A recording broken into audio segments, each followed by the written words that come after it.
Israel, co-founder of Big Society Capital, and co-founder of Apex Partners. Through his endeavors, Sir Ronald has not only pioneered, but also revolutionized the way we approach social challenges through financial mechanisms. His relentless pursuit of social impact, combined with a deep understanding of finance, has led to groundbreaking innovations that have transformed lives and communities. With that, I present you a role model of my own, Sir Ronald Cohen, talking about optimism is a moral duty.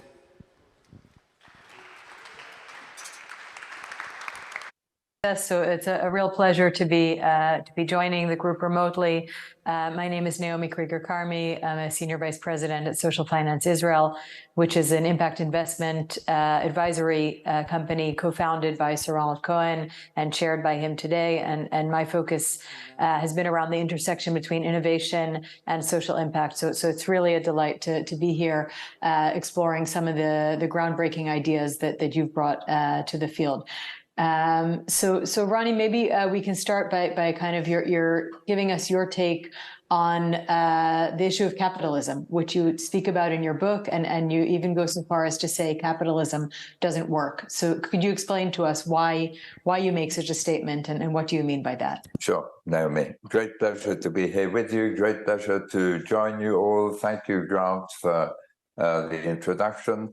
I've spent my life backing entrepreneurs, first business ones, and then business and impact ones, and it's a great audience with which to engage in conversation today. So to answer your question, Naomi, undoubtedly capitalism helped us pull billions out of poverty and improve the standard of living of billions more. However, as globalization has followed industrialization, we're beginning to see that the effects of capitalism are very threatening. We see it in climate. We see it in the social and economic gaps that are being created through employment practices. And we've reached the point today where just optimizing risk and return, just going out to make as much money as we can, simply doesn't work. And capitalism is being changed. It's being transformed, partly by a generation of entrepreneurs like all of you, to optimize risk, return, and impact. To optimize, in other words, profit and improvement in lives and the planet. And it turns out to be a better business model in terms of making money. So doing good and doing well at the same time is actually today the efficient investment frontier. It's better than just optimizing risk and return. And so we see capitalism beginning to change in this direction. When I chaired the G8 Social Impact Investment Task Force in 2013 and 14, ESG investing was at 13 trillion. Today, it's at over $40 trillion. Impact investment proper, which differs from ESG in that it measures the impact created, it shares the same intention as ESG to create profit and impact, was a zero. Today, it's a $2.25 trillion business. We're beginning to see companies like Tesla, and for all the idiosyncrasies of Elon Musk, he is the first entrepreneur to have optimized risk, return, and impact to build a $1 trillion company. Because had Tesla not brought environmental impact into its product through the reduction of emissions, it would not have attracted its first customers, its first talent, and its first investors. And because it's been successful, it's changed the whole of the automobile industry. And so we see capitalism reaching a breaking point where the planet's existence is threatened, where social divisions are roiling our democracies, and we begin to see an evolution of capitalism, or a revolution, the way I see it, which is transforming it to maintain the power of markets and of capital, but to provide guidelines for businesses to operate within. And the way we described it in the G8 task force was the invisible heart of markets. You're all familiar with the invisible hand of markets of Adam Smith. Well, the invisible heart of markets is now beginning to guide their invisible hand, and that's the future. Oh, thank you. And I think that what's really interesting about what you say is that people have become familiar with the term impact, but they still see impact investing or impact ventures as a sector, as a there's a certain subset of ventures which we could call impact ventures, a small proportion of investments which we could categorize as impact investments. But you actually say that impact should be at the core of every venture. So could you explain a little bit about that? Absolutely. What we're beginning to find now is that the flows of capital of ESG, and ESG has pushback today because it's not measuring its impact. It's not the intention of ESG that's being attacked by investors. It's the fact that it's not delivering the impact that it intends to deliver. But ESG at 40 trillion is equivalent to about half of all assets in the hand of professional asset managers. The SEC has put on the table now transparency in terms of quantity metrics, tons of carbon and so on, for environmental effects created by all companies, big and small. IFRS, which regulates financial accounting across the rest of the world, has created a new body, the International Sustainability Standards Board, to standardize metrics on both environmental and social metrics. And the EU has already imposed on investment vehicles the need for transparency on environmental effects.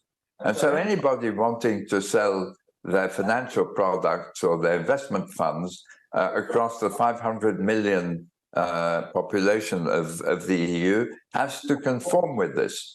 So we see a global move now to bring greater rigor to the measurement of impact. And in a way, what's happening now, Naomi, is equivalent to what happened with the introduction of GAAP accounting in 1933. After the Wall Street crash, as many of you may know, investors stood up and said, my God, we've been investing in companies without knowing what profit they make. Every company can pick its own accounting policies. There are no auditors to verify the numbers. We didn't know what we were investing in.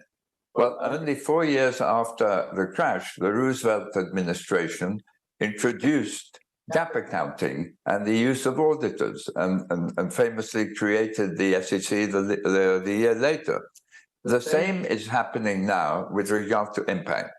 Investors are saying, we're investing in companies that we want to make profits and deliver impact. And we've no idea what impact they're creating.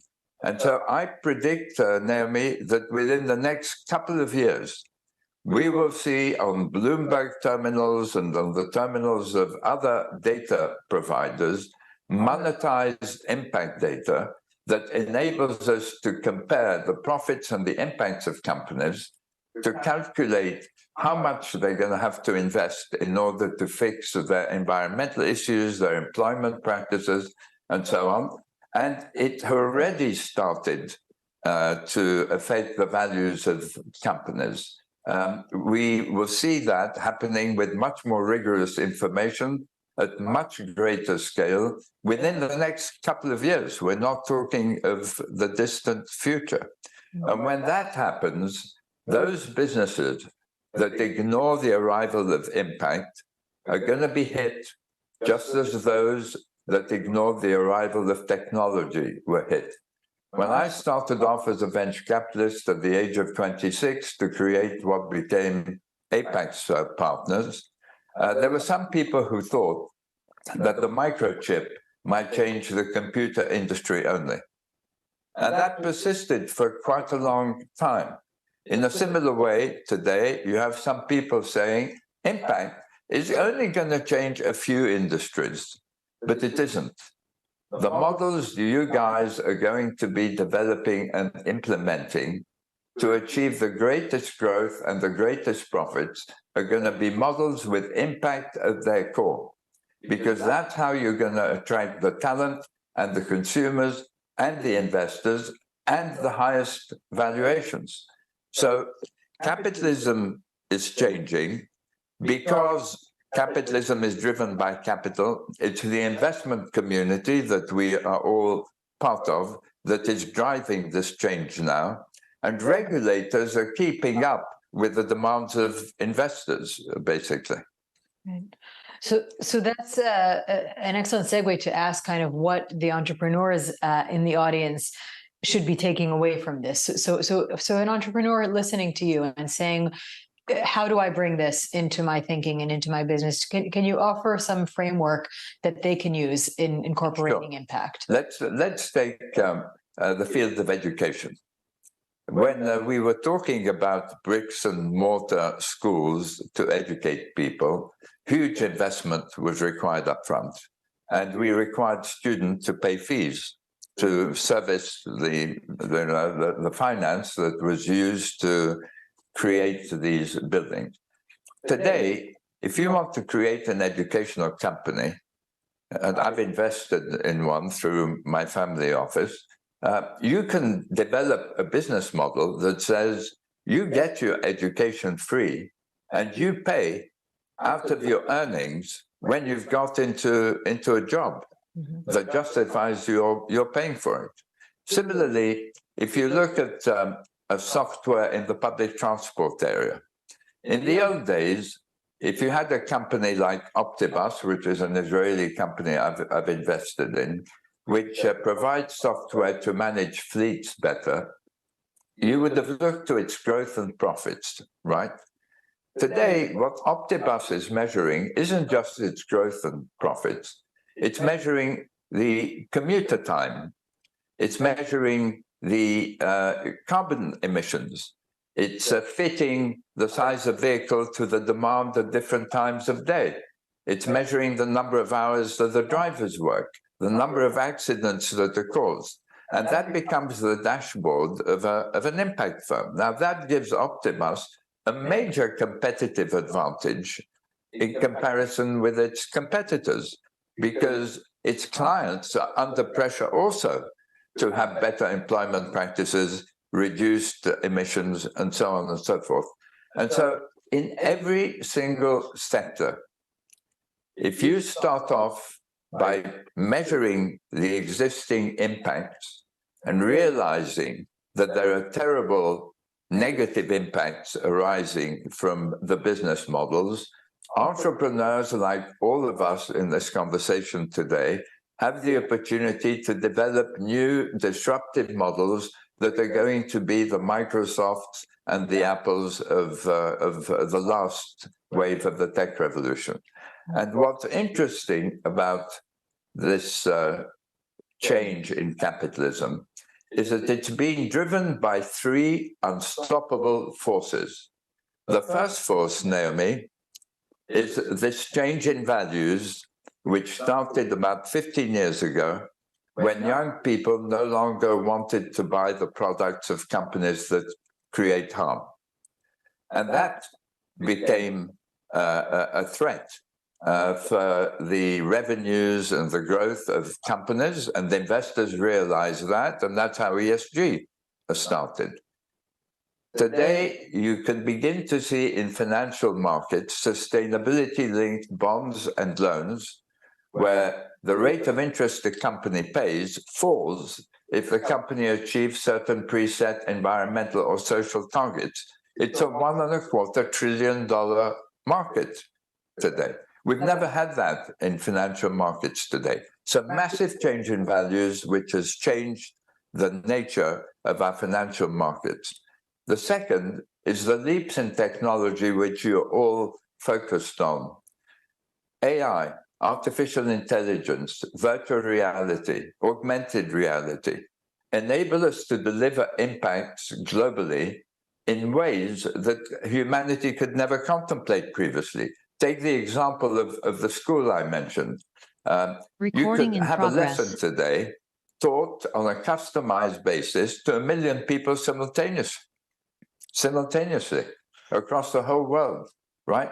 So the convergence of this change in values and leaps in technology is meeting a third force, which is the one I mentioned just now, which is the force of transparency, accounting transparency, audited accounting transparency on the impacts created by companies.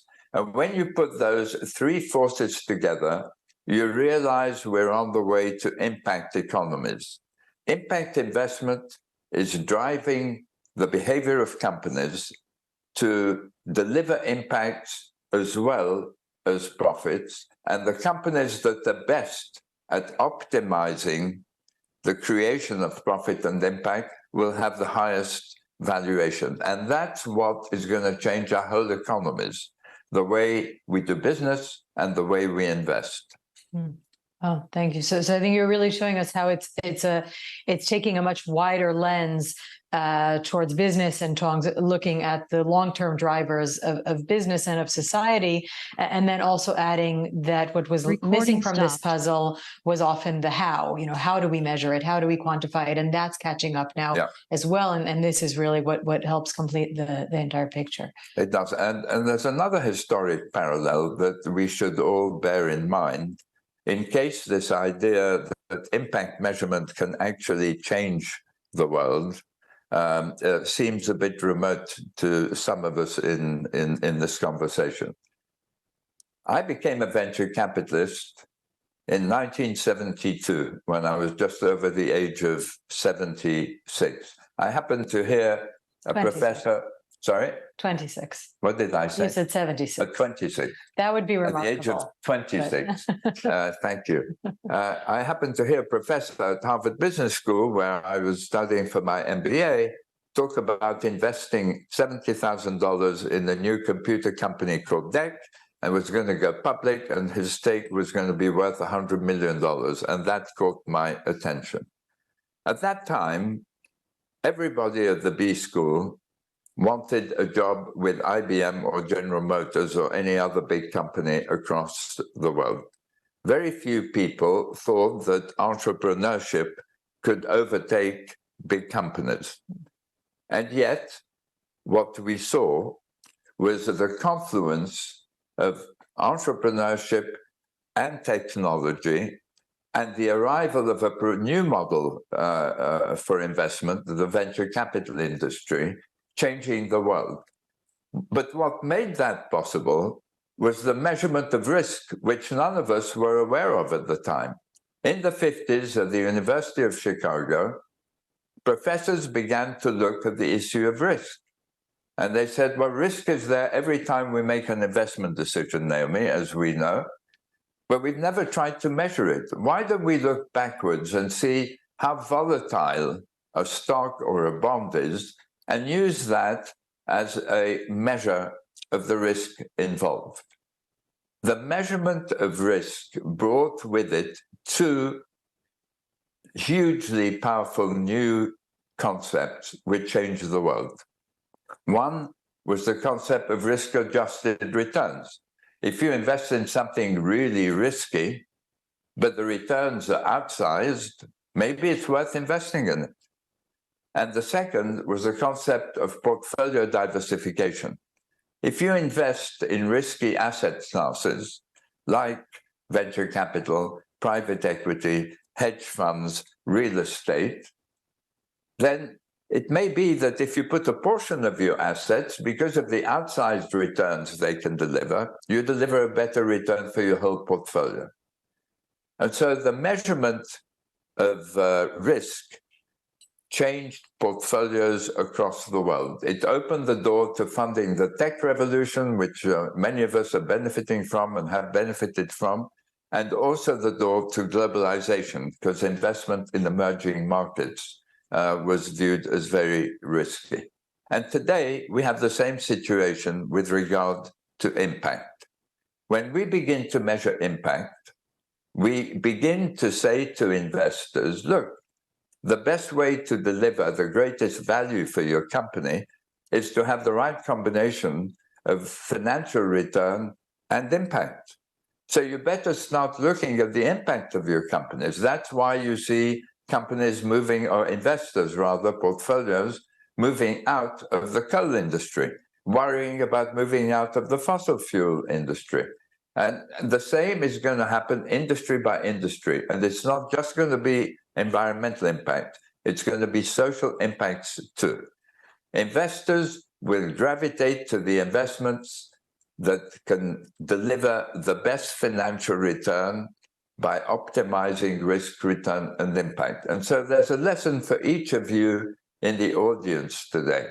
If you're thinking of creating a new venture after the couple or more that you have successfully exited before, then go where your passion is. Pick the issue that concerns you most about the world, the way that you, each of you, can contribute to improving lives of our environment, and construct a business model that has impact at its core. The more impact you deliver, the more profit you deliver. And you will see that you will open the door to another opportunity in your career to create something that can grow faster and deliver more profit than a just profit company. And you will contribute meaningfully to improving our world, because this impact revolution, like the tech revolution before it, is riding on a new wave of tech, and it is going to be driving the effects of this revolution in the whole of this century and beyond. Thank you. We have a few questions that were sent in by the participants in advance, and I think that what you've touched on now, and you've given us a few kind of clues throughout what you've said to your own personal journey, but that was one of the issues that people were interested to hear about kind of your path. Were there particular moments that were a pivotal moment for you, where you realized that this was the right mission to focus on? So when I got to the age of 53 in 1998, I said to my partners at Apex, I got into this business because I thought I could contribute to improving the lives of people by creating jobs. The UK at that time, when I started out, in 72, had 3 million people unemployed. Venture capital was a way of creating jobs. But what I see is that we, the venture capital industry, have actually contributed to the widening of social and economic gaps. Sure, we've enabled all of us in this conversation today to make significant money from being successful in business. And we've enriched lots of people around us who worked in our companies and beyond. And most of us, I would guess, come from nothing. I was a refugee from Egypt. I came at the age of 11 to Britain, not speaking English. Many of you have similar stories. Most entrepreneurs start from nothing. So in that sense, we did achieve some social improvement, but these gaps bothered me. And I said, I'm going to leave at the age of 60. I'm going to create a constitution for the firm. I'm going to hand over my shares at an attractive price for the firm. And you guys are going to go and build as big a company as you can. And today, Apex manages $75 billion. And I'm going to devote my life, the rest of my life, to two issues: social issues and the Middle East conflict, which is raging around us as I speak to you from Tel Aviv. And I have devoted the last 20 years to doing both those things. That pivotal moment came from realizing Recording stopped. that the way capitalism was operating, I'm expressing it as I would express it today, was creating social gaps. In 2002, at the 30th anniversary of APAX, I made a speech where I said, if we don't deal with the issues of poverty and those who left behind as prosperity advances, a curtain of fire will come to separate rich from poor. And so that light bulb Recording in moment, progress. if you like, connected with a call I received from the Treasury in 2000, the British Treasury, saying, will you look at the issue of poverty? And as I focused on that, I realized that you can't link social issues like poverty and everything that arises as a result of poverty just by government spending and philanthropy. You need to bring investment to social entrepreneurs. We would call them impact entrepreneurs today. By the way, they can use business models or they can use non-profit models. But we need to bring investment to them to enable them to access capital in the way those who want to make money, simply want to make money, have been able to, or had been able to thus far. Thank you. And I think that we really see that today, that so many social initiatives need to reach a much greater scale. And the only way to do that is by using those financing tools from other areas. Another question that we received, and I thought it was interesting because the question was, how do you make sure that your messages are relevant to the younger generation? And I read that and I thought, well, actually, how do you make sure your messages are relevant to the older generation? Because Right. I think the younger generation gets your messages almost intuitively. But could you talk a little bit about that, about how these messages fall on different ears, different Sure. generations? Sure. In the same way that when I was 26 and there were young entrepreneurs without business plans wanting to overtake IBM, young people understood the potential of the tech revolution way before older people did. The IBMs and the people who worked in them in those days thought they were impregnable fortresses, right? And they were overtaken. The same is happening now. This whole thing started with young people. They influenced their parents. They're going to have a huge transfer of wealth. We're all aware of it. It's in the papers all the time over the next few years. And they're going to be in a position to make a real difference through their investments. At the same time, it's young entrepreneurs that are going to do the disrupting again. Elon Musk is young in mind, but it's young entrepreneurs who can think out of the box, who are going to drive this revolution forward. Older people, on the whole, except maybe now in the investment industry, which is much more aware of everything we've been saying today than the corporate world, are reticent to see a change in the status quo. That's why you see legislation against ESG. It reminds me of Galileo going to his trial to prove that the Earth is flat. I mean, it just doesn't make any sense. But people stick to the status quo. They have a huge interest in applying their skills to maintaining the existing system.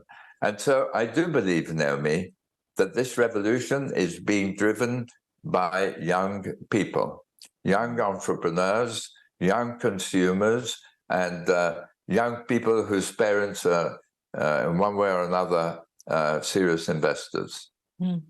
Thank you. And I think, moving on, another question that is really interesting, and you spoke about kind of the perspectives of young and then the perspective from later in life. So how people were interested to know how have your views changed over the years? Have your views changed? Have your perspectives on these issues evolved differently over the years? And can you point to some of those changes if they exist? So I think the previous speaker, the connection wasn't very good and I couldn't hear it, was also around in the 60s when I was. The 60s were a very idealistic time, flower power, the campaign for nuclear disarmament, and so on. It was an idealistic time, not unlike the millennials and the Gen Z generations.